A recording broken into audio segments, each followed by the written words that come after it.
નમસ્કાર દર્શક મિત્રો, હું છું બાબા સઈદ. વિજાપુરની ખબરમાં આપનું સ્વાગત છે. વિજાપુર તાલુકાના ગવાડા કુકરવાડામાં ચાઇનીઝ માજાનો મોટો જથ્થો કબજે. એલસીબી અને વસઈ પોલીસની સક્રિય કાર્યવાહી. 2 દિવસમાં 133 રીલ્સ જપ્ત કરવામાં આવ્યા. સમાચાર વિગતવાર જાણીએ તો ઉત્તરાયણના પર્વને લગતી જાહેર સુરક્ષા માટે મહેસાણા જિલ્લા પોલીસ પ્રતિબંધિત ચાઇનીઝ માજા વિરુદ્ધ ચાલુ રાખેલી વિશેષ કાર્યવાહીમાં નોંધપાત્ર સફળતા મેળવી છે. ગત 2 દિવસમાં વિજાપુર તાલુકાના 2 અલગ અલગ સ્થળોથી કુલ 133 રીલ્સ ચાઇનીઝ માજા જપ્ત કરવામાં આવ્યા છે. પ્રથમ કાર્યવાહીની વાત કરીએ તો તારીખ 14 મીએ કુકરવાડા ગામે હાથ ધરવામાં આવી હતી, જ્યાં એક નિવાસસ્થાનથી ખુલ્લી હોડીમાં લીલા રંગની 48 રીલ્સ જપ્ત કરાઈ હતી. આ રીલ્સ પર વિદેશી માર્કા અંકિત કરવામાં આવ્યા હતા.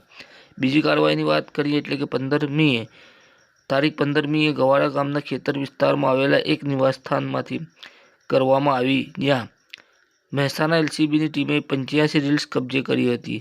બંને કાર્યવાહી ચોક્કસ માહિતીના આધારે હાથ ધરવામાં આવી હતી અને સંબંધિત વ્યક્તિઓ સ્થળ પરથી મળી આવ્યા હતા.